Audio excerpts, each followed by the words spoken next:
It's the first of our associate inductions for the day, and I'd like to call on Bracken to come on up.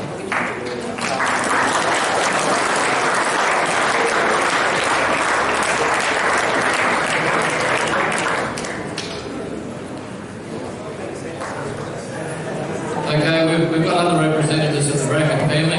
Come on, your Lex. Right, mate. Where's Ross? Is he coming up? Okay, I'm going to hand over now to Scott to do this award, and I'm sure you'll be amazed that Selly's past record, you know, was magnificent, wasn't it? Okay, can you take this again? Well, thank you very, very much, Dennis. Now, it is my honour and personal privilege to be able to present this award to the first inductee 2018 in the Boxing Associates section of the Queensland Boxing Hall of Fame. Now, this gentleman was a person who, fortunately, I knew very, very well. I knew him personally. I thought he was an outstanding man, an outstanding citizen, an outstanding boxing trainer, and in fact I was very fortunate to fight a few of his boys back in the early 60s, the mid-60s, and you know, one chap I'll never forget, he was a state welterweight champion at the time, and I only had a half dozen, I believe, and I drew him in the finals of the Valley Downs welterweight title. And I'd rather not talk about that one. I wasn't very happy. Anyway, boxing has two main roles, really, in the art of boxing, the sport of boxing. That's the boxer himself, and the tutor, and the mentor. Now, some may argue, and rightly so, that both need each other. Well, that is very, very true, because boxing trainers, in performing their role as trainers, are normally mentors. If they do their job properly, they're normally mentors in the art of becoming a man in the real world. And that is why there are so many gentlemen, former boxers, who once they retire and give the game away, they are really, truly gentlemen and pillars of our society. Now, you may wonder why I've got different coloured cards. It's just to show you I'm not colour prejudiced. Now, I knew none other in all my sporting life of a gentleman who performed those roles better than our first inductee, Selwyn, otherwise known as Selly Bracken. Now, as you will read in the on the program, the story about Selly and his wife Joan, and Joan was always his sidekick, and I remember many, many tournaments, dozens and dozens of tournaments, where Joan and Selly were always side by side, Selly in the corner, of course, and Joan not very, very far away, urging on Selly's boys, and in many instances, if Selly didn't have a boy in the ring at the time, she'd be urging on one of the other boys from another gym. So it was great to see Joan's role too in Selly's career as a boxing trainer. Selly became an absolute legend in South East Queensland back in the late 50s and through right up until his passing, his sad passing in 2004. Selly and his devoted wife Joan raised 8 children in their hometown of Warwick. He was born and bred in Warwick. Selly never left the place, I don't think, did he, Lexi? And actually there was an enormous representation from Warwick and district here today, and it'd be a good day to go out to Warwick and rob a bank. Wouldn't be many people out there. In order of birth, there was Wayne, who unfortunately is deceased, Lynette, Tommy, who is unfortunately absent, Sandra, Lex, and Ross here. Ross is the tall one. Meryl, of course, Twitty down here, a beautiful blonde in black dress, and Colleen. In the world of amateur boxing, Selly was a fixture of tournaments from Townsville right the way through, down through to Muswellbrook, from the Gold Coast across to Quilpie. In fact, there were times when tournaments would be lacking if Selly Bracken didn't turn up with about 3 or 4 carloads of boys, and that is a fact.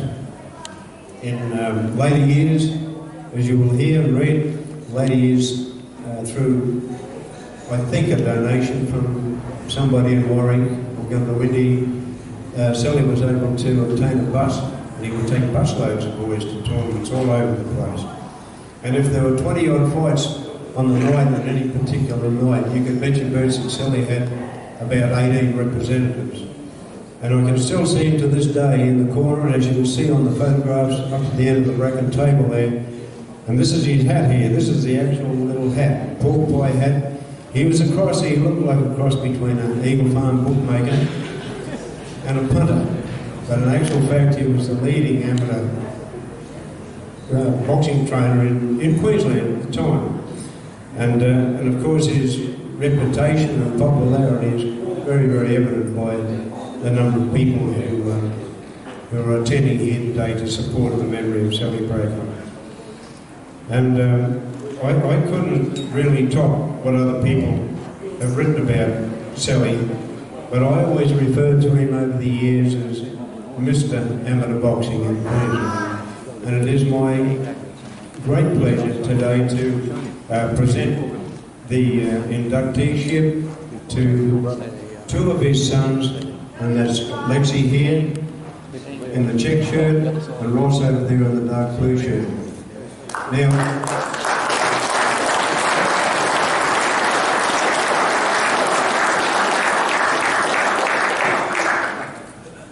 it would be remiss of me to not read out a couple of little statements made by other people towards Selly. Now, this one comes from Kevin Martin, who was our former Vice President, and Kev was a great promoter of fights on the Gold Coast for a long, long time. And he knew Selly intimately and very, very well. And Kev hadn't resigned his post as Vice President because of business pressures. But he wrote to me on an email about 2 or 3 weeks ago, and he said, mate, he said, I'll be honoured if you read it out to all the people here at the Hall of Fame dinner. It goes like this. To whom it may concern, I personally had a lot to do with Mr. Selly Bracken when I was promoting fights on the Gold Coast. Selly is one of the best people I've met in the boxing circles, or any other circle for that matter. Selly was a great man, a man who was respected and loved by all who knew him. I certainly was very proud to be a friend of Selly's. He's a very deserved inclusion into our Hall of Fame. Cheers, Selly, and thanks for being a great mate. Kevin Martin.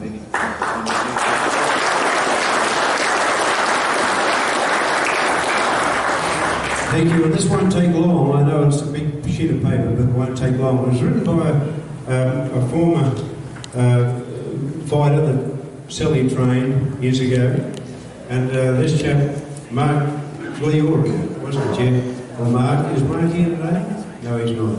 Well, he wrote this poem, he conjured up this poem about Selly, especially for Selly's 60th birthday party, wasn't it? Yeah, it was half a Warwick people.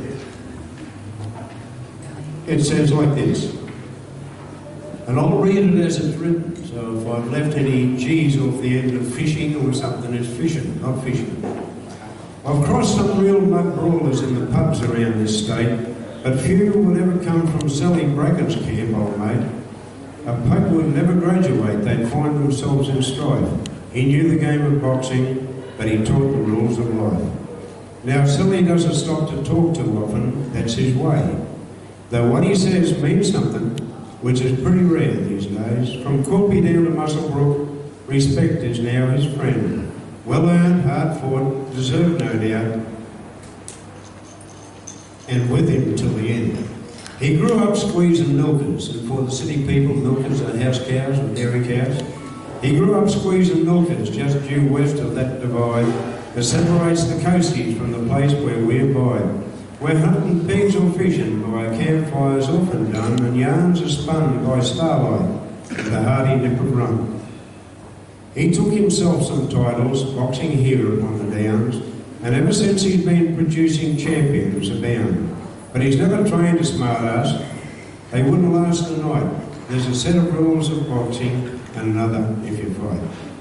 He's held his share of heavy bags, he's bandaged crooked fists, he's spread his share of resin while matchmaking from the list. of boys who danced like band of roosters, keen but scared as hell. He showed them where their hearts were when they couldn't make the bell. He gave a boy his confidence, he taught him never die. He'd measure with Muhammad, and you wouldn't blink an eye. While behind screaming madly, Joan, his missus, dances round, shouting, "Go on, son, go now, boy, just put the monk on it." You might hear that he pranked his motorbike and lost a leg, but if the truth be known, he sold it off to Jake the pig. And never stir the fella, all his kids will tell you that. He's the bum-kicking champion of Warwick, no crack. He's been droving, laying sleepers and picking daggy wool, and with one leg, the Selly boater even rode a bull. Though no one knows for certain if it was some macho test, the footprints stand forever in Madden's hairy chest. He drove to Cunnamulla so a lad could be a star, while fighting plagues of locusts with no windscreen in his car. He's made it to casino when the hail was thick as sin. That night he took the ticket without stepping in the ring. But in these days there's no convoys, just a small and modern bus. There's Selly and his pork pie hat, winking, grinning out at us. Another load of larrikins, another trip away, another fight to organise, for not a pitch to pay.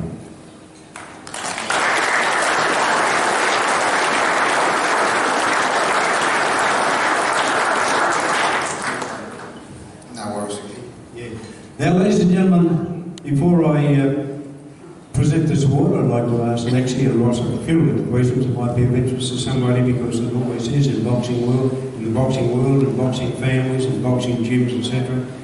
And Lexi, this is Lex, incidentally, everybody. Lex. Been facing up on the team, I've been for about 40 years. I didn't think you were that old, Lex. Now, Lexi, tell everybody what it was like being brought up and living in a boxing mad household in the Selly. Well, by the time we were all five, we were fighting when we were 5 years old.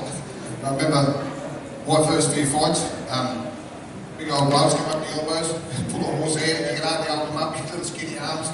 But, and that's what we done in our family. When we were five, we were fighting, you know, that's just how it was. And the girls and everyone in the family, that's what we done, we went around to the fights.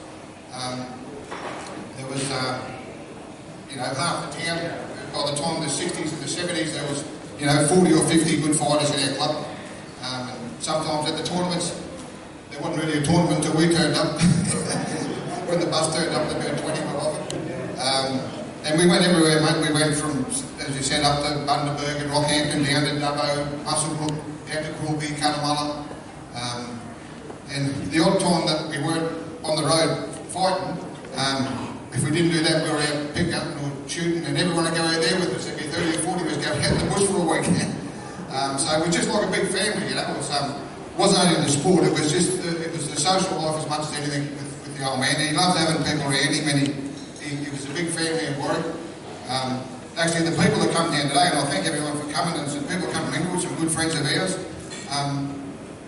We didn't ask anyone actually to come today. This is just our immediate family and a few people that found out it was on. Because if we asked some people, we could have got 200 here, no problem. You know? And the old man just loved it, mate. Mum did too. They just lived and breathed the sport. They just loved it, you know.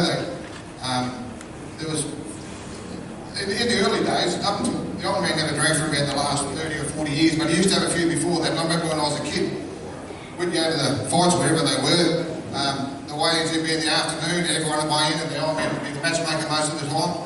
And then that'd be about 4 or 5 o'clock, and then the fights wouldn't start till 7 o'clock, so they'd all go down the pub. Yeah. And I don't know how many times it happened, but wherever the fights were at, they'd have to go get all the trainers from down the pub and bring them back as the first fight was on. That used to happen everywhere we went.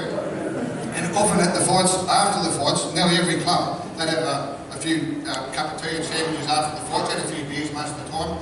I remember we were down at, I think it was Casino Oklahoma one night, and we still had the old cars, and there was a convoy of 6 or 7 cars going everywhere. And the old man would be on the rock there after the fights and everyone else, and then we'd drive home. We'd all get the cars and drive home. So we drove back to Warwick, which is about 3 hours, and we got back home there. There wasn't phones or anything, any mobile phones or anything. We got home and everyone got out of the car, and the old man said, "Where's Wayne?" my oldest brother. He was still down there, he was asleep in the back of the pub. So the old man did the turn around and drive back straight away, but they lose all together. You know, there's funny little stories. I remember years ago at a tournament at Oakey, and Selly had this boy. I hope he's not here because I can't even remember what his name was, but he was just starting out in the boxing game, and he skipped out for round one, and he didn't throw a punch. And anyway, round two, he threw less. And Selly said to him, when he came back at the end of round two, he said to him, whatever his name was, Bill and Chris or whatever, Jim, Joey, whatever, mate, he said, if you don't start throwing punches, I won't be here when you come back next to me. That's the way Selly was fair to him about his boxing. And Lexi and Ross, Selly showed a lot of discipline, didn't he, amongst his boxers in the gym. He taught the boys a lot of discipline in life. He did, yes, and it wasn't just at the boxing gym, it was in life in general, and he taught not only us boys, but he taught the whole boxing community about what it means to commit to something. He gave you belief in yourself. There was times when he used to match with a guy that he probably knew would get over the top of you, but he'd give you the confidence to get in and do your best, and you would take something out of that fight, you know. And Mum was always there, like if you had a tough fight, you would come back after the fight, and she was there to give you a cuddle and say, you did the best you could do, son, that's all you could do, you know. And she was a good confidence to all of us, you know, not just our immediate family, but we had the biggest house we had was a 3-bedroom house, raising 8 kids, and we would have friends over every weekend, so there would be something like 15 to 20 kids at least on a weekend staying at our place, you know, and like I said, there's a 3-bedroom house. We had beds, we had mattresses on the floor everywhere and people on lounges, and I don't know how we did it, but there was never any shortage of laughter in our house. That's the one thing I remember about growing up, but yeah, along with the laughter there was discipline, and when you did something wrong, whether it was through the boxing club or you disrespected the club or your family, you would know about it. And he was the ass-kicking champion, or like Marco says in the poem, you know. And but you only got it if you deserved it, and we all respected him for that. And Rossi, what sort of numbers of boxers really, on an average, did Selly have in his gym, roughly, from time to time? Yeah, he started the. He was when he was with the Railways. He had and lost his leg, and he was with the Railways. And when he lost his leg, he was with the railway, and they had a small hall which was probably about 6 metres by 9 metres, this little shed, and they decided they would start the Railway Institute having a boxing club, and that's where Dad got his start as a trainer. And we used to have, there was too many boys to fit in the gym, so the sessions used to start at like 6 o'clock, and he'd take 20 boys in, and there'd be 40 boys outside playing Red Rover and Bull Rush, and he'd bring another 20 in. So we were there from 6 till 9, 3 days a week. And Mum's at home trying to keep food hot for us in an old wood stove, there's no microwaves, and you don't think of all those things. I guess you just get home and expect tea to be hot at night. There was no homework or anything done for school because you were at the boxing gym, you know. But that didn't hurt us either. I think we all made our way in life. But yeah, 60 in the early days, I guess we changed. We got a bigger venue where we could take more people. But I'd say the average would have been 30 boxers at any one time. Yeah. Oh, that's terrific, particularly for a country town. And I did hear that every Monday morning, of course, in those days there were tournaments galore and boxers galore, and every country town boasted dozens and dozens of boxers. It was extremely popular, and every Monday morning, or after the tournaments on Saturday night, no matter where they were held, Joan, Selly's wife, would take home all the shorts and the singlets of all the boys, wouldn't she? And the bandages and the Bracken clothesline, you know, the old-fashioned clotheslines that were spread right across the backyard, weren't they? And that was just littered with boxing shorts and singlets and bandages and things every Monday morning. And now, how many titles just quickly, did you fellas win between you, and Wayne and Ross too? I'd only be guessing, Scotty, and I'm not. I had the least ability of the four boys. I can tell you that much. Like the guys ahead of me, I was the youngest, so the guys ahead of me had more ability. We all made it to the Australian titles. We all won a state title as boys, but as far as the club goes, we got Australian title holders. Marcus made the Olympics from Warwick, so that was a You just stand up, Marcus. You just give us a look at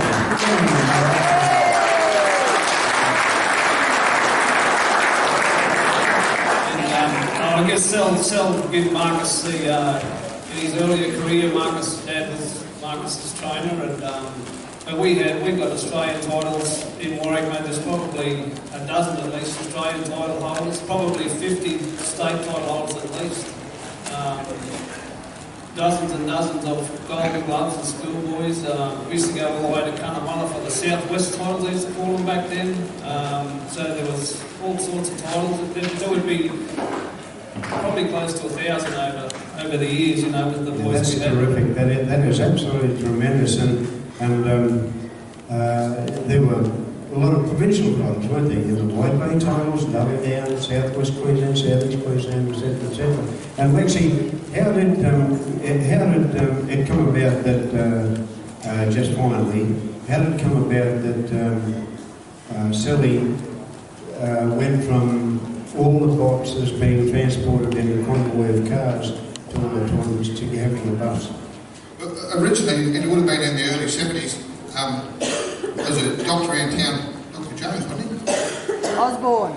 Dr. Osborne, that's right. Yeah, he had a little bus, and that old man had a convoy of 6 or 7 cars, and the doctor said, look, you can have a little bus, take the kids to the box on the weekends. So he just said about 11 or 12, wasn't a real thing. So that's where it started. He donated his bus every weekend for us for years, you know, for nothing for the boxing club. So we just paid for the fuel and he gave us a bus, and eventually the boxing club, you know, fundraised it and got some more money and bought their own bus. But yeah, that's how it started. I'd just like to say, and this is just the way things are these days. I remember when we were fighting, particularly in the 70s, the 60s and 70s and the 80s, a person was a novice until he had 30 fights. How many people have 30 fights these days? That's how many fighters were around back then, and you could go to a fight, if you won a title, particularly a state title, you might have to have 6 fights to win the title, 2 fights every night, and then the finals. Yeah. Now, they can go to the fights, 1 fight, and they've got a state title. But that's no one's fault, that's just the way it is these days. And back then, there was a lot more participation in the sport, there's a lot more boxers around. So if you won a title back then, you learned it. You know, you had to do 4 or 5 fights to get there. So that's where the experience comes a lot quicker, I guess, for the fellas these days, which they probably do a lot more sparring these days than we done. But we don't have a fair amount of it, but they probably spar a lot more. But they don't get the ring experience like we used to get. Every weekend, there was fights on every weekend. I'd say we would have travelled 45 weeks out of the 52. Now, there was very rarely that we didn't go to a boxing tournament on the weekend. So that gave us a lot more experience because we were fighting all the time. Yeah, so that's just how it was back then compared to now. Yeah, well, that's great, Lexi, and that gives us all a little bit of an insight into the Bracken family and also amateur boxing in and around the Darling Downs and the Granite Belt back in those days. Now, I'd like to officially present Lex and Ross on behalf of all the girls too in the Bracken family the certificate for the inducteeship into the Queensland Boxing Hall of Fame, and it reads like this: recipient is Selly Bracken, inductee number 76. In the associate category, his history, nationality Australian, hometown Warwick, date of birth 30th of August 1934, date of death 13th of September 2004. His achievements: Selly enjoyed a 50-year career in boxing, firstly as a fighter in his teens and then as a mentor and coach. His boxing career was cut short when he lost a leg in a motorcycle accident at the age of 19. He then became a trainer and mentor with both state and Australian title holders over the next 30 to 40 years. He took fighters under his charge to New Zealand and to boxing tournaments all over Queensland. He made countless friends in the sport, including notable boxing figures such as Billy Johnson, Jack Kelso, Reg Layton, Jimmy Young and Brian Peden. At the height of his career in boxing, he managed the Warwick Boxing Club, which from the 1950s to the 1970s was one of the largest amateur boxing clubs in Queensland. In short, Selly's contribution to boxing has been immense. And I'd like to hand you that certificate, Rossi. I'd like to thank on behalf of the family and our close friends which have travelled. Some people have come a few hours to get here. But everyone here tonight, today, I'd really like to thank you for coming to this, and I'm sure the old man will be up there working down at us. Because I figured if anyone deserved it, he did.